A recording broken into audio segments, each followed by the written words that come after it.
Hey, you. Yes, you. Are you one of those people who like to know the answer? Have you a logical and analytical nature? Does murder and mystery fascinate you? It does, huh? Well, get out the magnifying glass, Sherlock.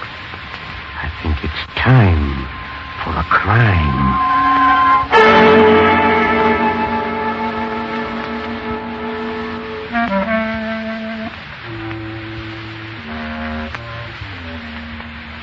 Yes, sure.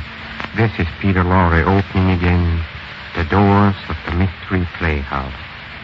And tonight, we bring you detective mystery, and you're all invited to try to solve it, along with another amateur dick, a guy named Jonathan Pierce. Mr. Pierce earns his 3 squares a day selling antiques, but his real love is criminology. A hobby that seems to make his life anything but dull. Well, let's give Mr. Pierce a run for his hobby, huh, Silly? Let's try and beat him to the solution of tonight's mystery. Clues will be all there. So let's look alike now, mates, and get the answers to a crime to fit the punishment.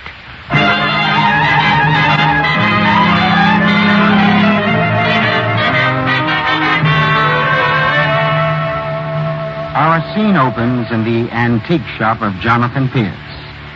With him is a friend, Betty Hughes.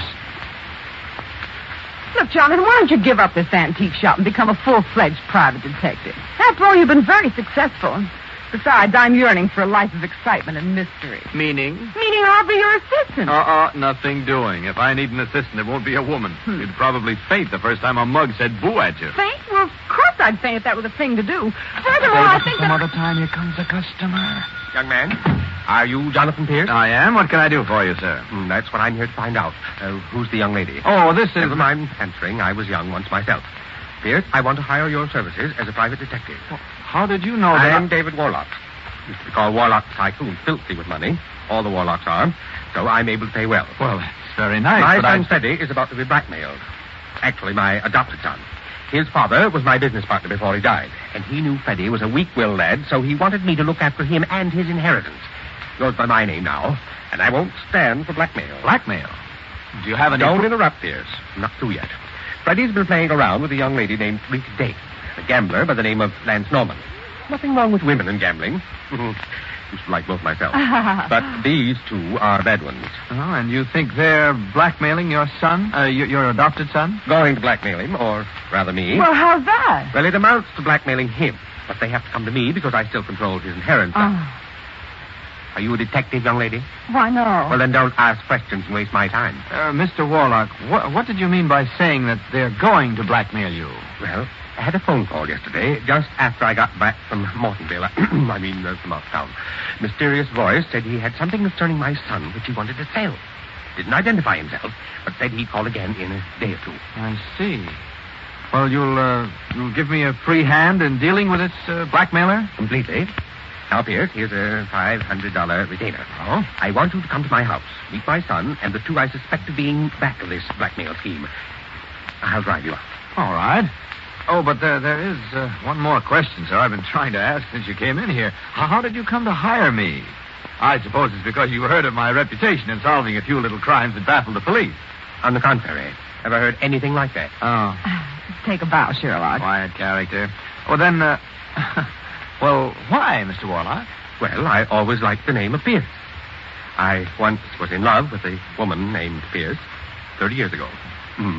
Always hired people named Pierce since then. Chauffeur's name's Pierce, butler's name's Pierce, gardener's name's Pierce. Oh, it sounds very logical to me. It would to you. Now, Jonathan, I want you to come over to my house and size up the situation. Are you ready to go? Oh, I'll say we are. Not you, young lady. You're staying here. Now, listen here, Jonathan Pierce. I'm going to hate you if you turn to one of those big, stronger woman's places in the home, men. Goodbye, dear. Just use some of that slow burn to keep the home fires cooking.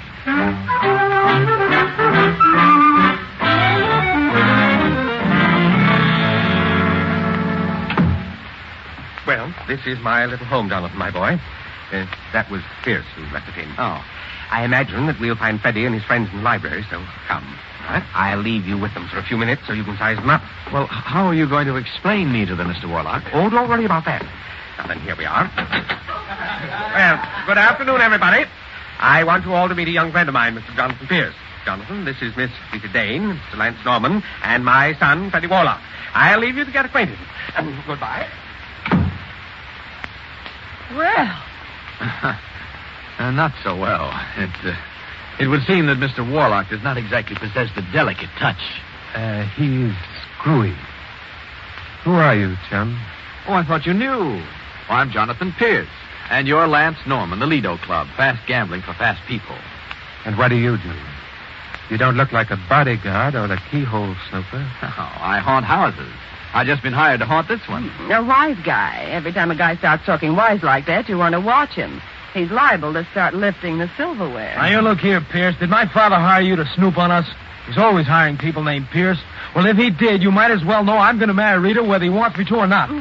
All I got to do is wait another 6 months. Then I get all my own dough and I can do just as I please, you see? Oh, don't bother explaining to him, Freddie doll. Now, look, both of you keep quiet and let me handle this. Look, chum, I don't like the way the old man dumped you in here and walked off. What's the payoff?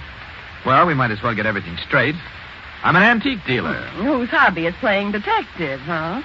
Something like that. A Seamus, huh? Gee, they're even getting private cops now who wear neckties. I thought I smelled copper when you walked in. Well, get this, cop. These two kids are in love. They're floating on the clouds. I'm not surprised. The kid's breath has enough alcohol on it to make me float on the clouds, too. I suppose the old man pays you for being funny. Anyway, these kids can't live without each other, see? So just keep your nose out of the picture, or it might get sniffed out. How touching. And I suppose you're the marriage broker, or maybe you're just here to chaperone them. Well, what is it, Pierce? I beg your pardon, but Mr. Warlock would like to see Mr. Jonathan Pierce in his den immediately. Oh, thank you, Pierce. I'll be seeing you later, lad. I can hardly wait, Seamus.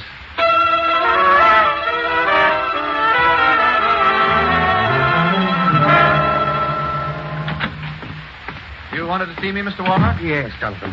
Here on the telephone. It's the blackmailer I told you about. Oh. Pierce recognized it as the same voice as called yesterday, and I wanted you to listen in on my conversation with him. You can use that extension over there. Oh, all right. Go ahead. Hello? This is Warlock speaking. This is the same guy that called you yesterday, Warlock. I got a little piece of paper about your son that the police would like to get their fingers on. But I, might be willing to sell it. Eh? How much?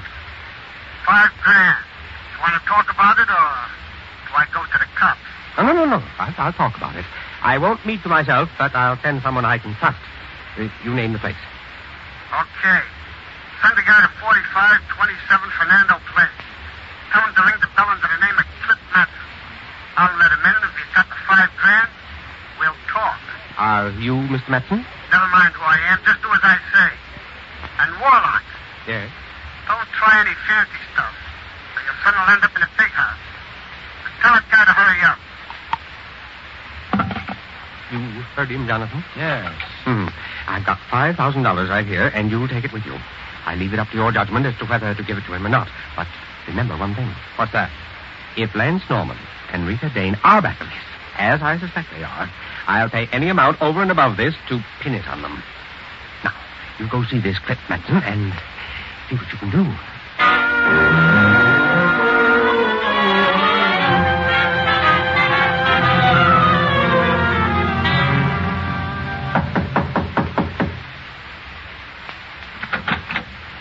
Yeah?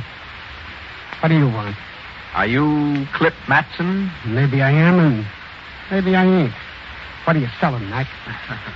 My name is Jonathan Pierce. I'm representing David Warlock. Oh, okay, I'm Matson. Come in. Did you bring the dough? Maybe. First, I want to see what you're offering to sell. And while you're at it, Matson, maybe you'd like to make another $5,000, all for yourself. What do you mean? I mean that the name of the man who's working this with you is worth another $5,000 to you. I don't know what you're talking about, Mac. There ain't nobody in this with me. Oh? I just found this information I'm offering to sell, that's all.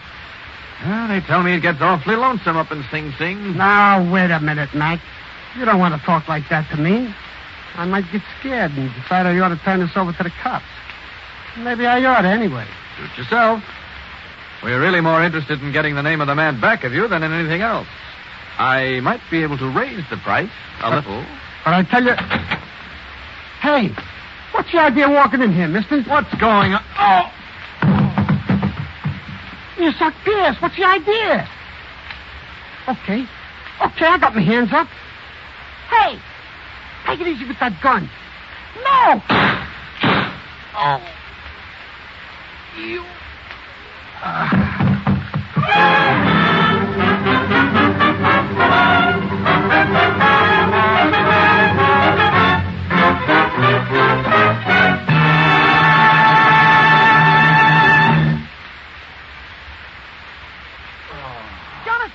Jonathan, wake up! Oh. Jonathan! What? Oh, hello. Hello. Oh, so this is what heaven's like. Eh? Now, stop that, Jonathan. Are you hurt? No, Betty, no. Outside of a lump on my head. Oh, boy, it could serve as a road marker. A headache and a certain loss of pride. I feel fine, just fine. Did Clip Matson get away? I don't think so. There's a man over here on the floor, but I haven't asked him his name because he's dead. Dead? But how? Well, I'm not up on these things, Johnson, but I imagine the 2 bullet holes in him have something to do with it. Bullet holes? Oh, I remember now. I sort of heard 2 shots just as I was drifting out of this world. Up to the nose. Here, let's see. Yes, that's Clip Matson, all right. But why? Well, maybe somebody didn't like him. Oh, you're a big help. By the way, what are you doing here? I thought I left you at the store. Well, you did, darling, but you see, I'm the type that feels men need looking after, so Oh. I followed you. First to Warlock's and then here, and you ought to be grateful. Well, it's touching to know that someone is interested in whether I'm alive or dead. Jonathan, what happened? When I was talking to Clip there, he was the guy who was trying to blackmail Warlock. Suddenly, somebody came in the door behind me. The murderer. Exactly, my dear Watson. I started to turn around, and the guy slugged me. Huh. All I got a chance to see was a hand wearing a gray glove and the barrel of a gun that was rapidly nearing my head. That's the last I remember, except for the 2 shots. Boy, some detective I turned out to be. Oh, well, don't be too hard on yourself, Jonathan. It could have happened to anyone. Yeah, sure, but it happened to me. All right, come on. We've got to give this apartment a fast once-over to see if we can find that paper Matson wanted to sell. You take that side, and I'll take this side.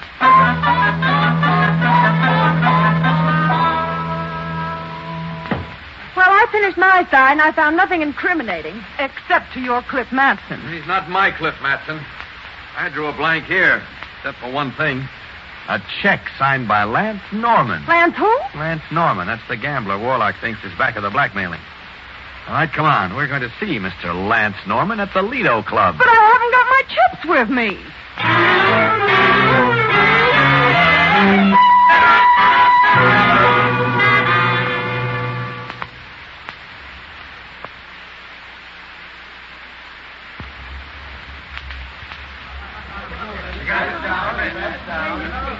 This is the Club Lido, Betty. If you look around you, you'll see half the elite of our city busily engaged in losing their shirts to Lance Norman. Well, that's very exciting, Jonathan. Well. Hello there, Pierce. Why, Lance, hello. Well, is this a business visit or a social one? Oh, let's call it a business visit, shall we?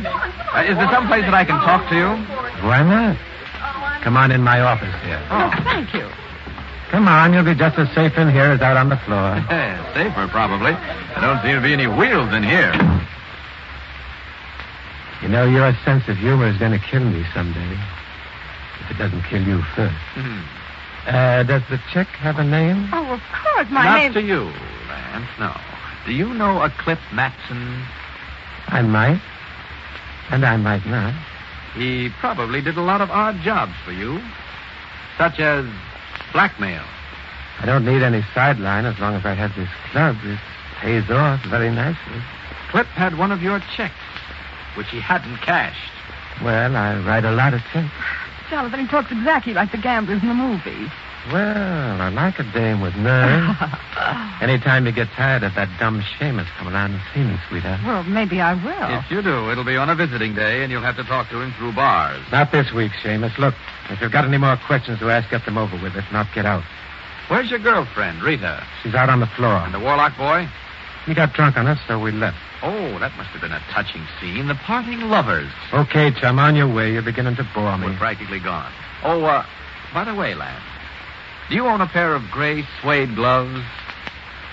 Maybe. And maybe not. Well, your eloquence is touching. Come on, Betty, let's go. We've done enough slumming for one day.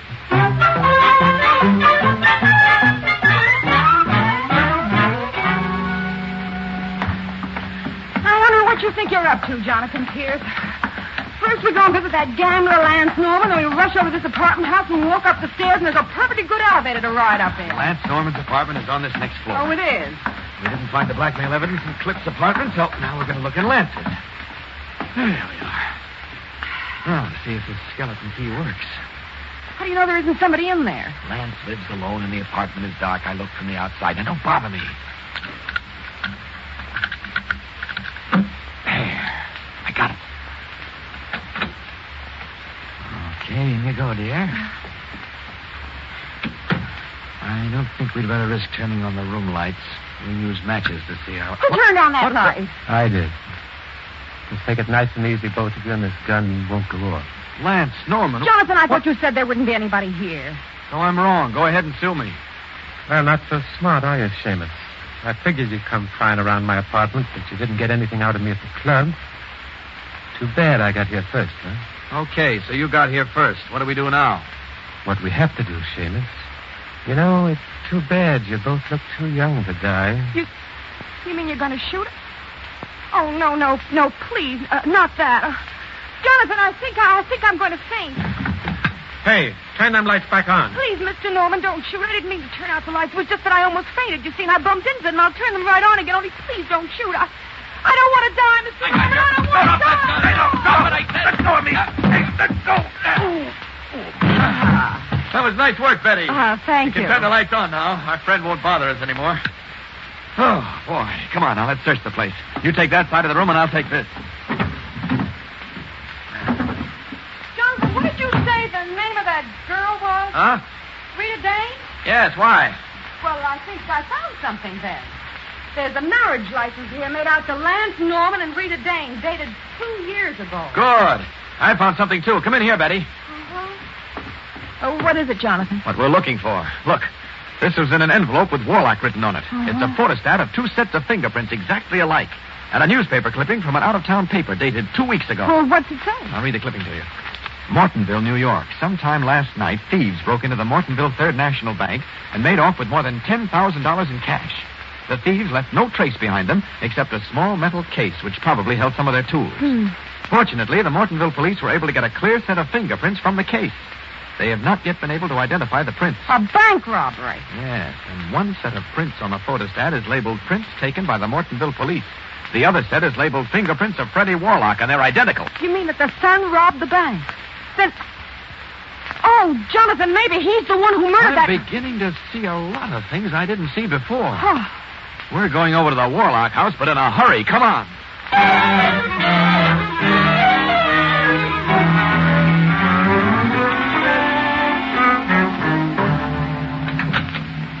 Hello, Pierce. Will you tell Mr. Warlock that Mr. Jonathan Pierce is here? You may go in, Mr. Pierce. You'll find everyone in the library. The police, too, sir. The police? Yes, sir. I believe they're about to leave and take young Mr. Warlock with him, sir. What? He's been here quite some time. Come on, Betty. We've got to hurry.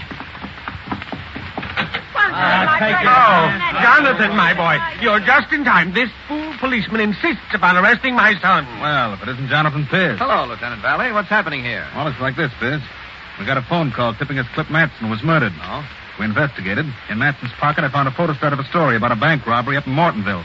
And proof that young Freddie Warlock pulled the job. Pocket, so that's where it was. What's that? Oh, nothing, Lieutenant. Go on, please. I got the idea that maybe Clip was blackmailing the kid and the kid bumped him off. But how could I kill anyone I didn't know, huh? Of course he didn't do it. The whole thing's stupid. Freddie was with us all afternoon and dead drunk when we left. Weren't you, Freddie? Lieutenant, you've got some pretty flimsy evidence, haven't you? You think so? We gave the kid the paraffin test, and it showed traces of nitrate on his hands. Oh? That proves he fired a gun, so I'm taking him in. Utter nonsense. I wish you'd wait a minute, Lieutenant. I think I can clear up a few points for you. With the help of Mrs. Lance Norman. Why, What do you mean, Mrs. Norman? It's Miss Rita Dane. I'm sorry, Freddie, but it's Rita Norman. She and Lance were married 2 years ago. That's right, and I saw the license. And with the help of Cliff Matson, they've been trying to blackmail you. You'll find another one of those photostats in Lance's apartment. You can't prove a thing. Good work, Jonathan. I knew you'd do it. Look, Pierce. You think Lance did the killing, too? No. Lance didn't do it. Who did then? The kid? No. The killing was done by my client, David Warlock. Jonathan, what kind of nonsense is this? No nonsense at all. Warlock's been handling the inheritance of Freddie, and I suspect you'll find it short. Well, Freddie was due to collect in 6 months, however, so Warlock thought of framing him for killing Cliff Matson. But how did he know this blackmailer would show up? Because he planned it that way. He robbed the bank in Mortonville and planted Freddie's fingerprints on the scene. Then I imagine he saw to it that this evidence was placed where Rita and Lance could get hold of it and pass it on to Cliff. The blackmailer was to be killed and Freddie framed for it, and I was called in for window dressing. It's got an utterly fantastic story. Fortunately, no one will believe it. Jonathan, this sounds awfully pat. Well, certainly it's pat. It was planned to be a way to eliminate Freddie. A crime to fit the punishment. I don't know. What about the paraffin test on the kid? Simple, Lieutenant. The kid's drunk and out cold. So all Warlock has to do is take some dirt, rub it on the kid's hand, and there's your traces of nitrate. That's right.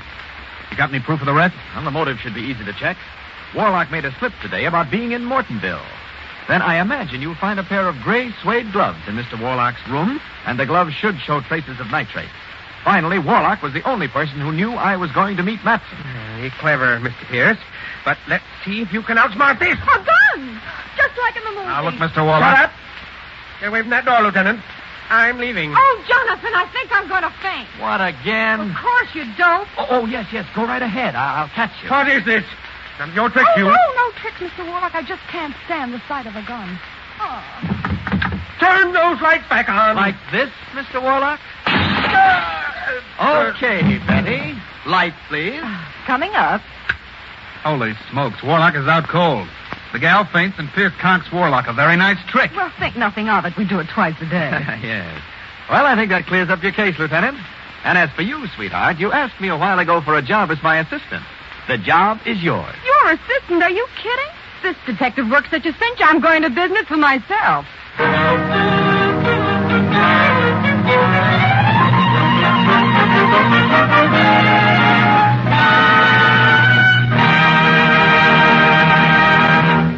And there you have a crime to fit the punishment.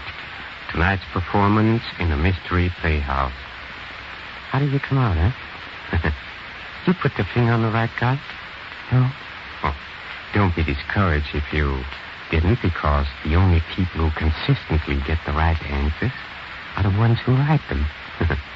Oh, speaking of writing, don't forget that we still like to hear from you.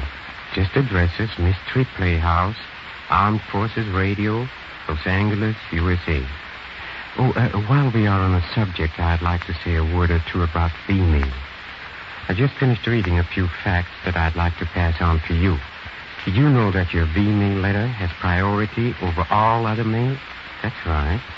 The only mail that always flies. It's never delayed or left behind because of lack of plane space. So it looks to me like a smart thing to do is for everybody to use it all we can. Especially since use of V-mail definitely helps shorten the war. I almost forgot about our trip to the green room. Come on, we better get down there right now and listen in on our next Mystery Playhouse performance.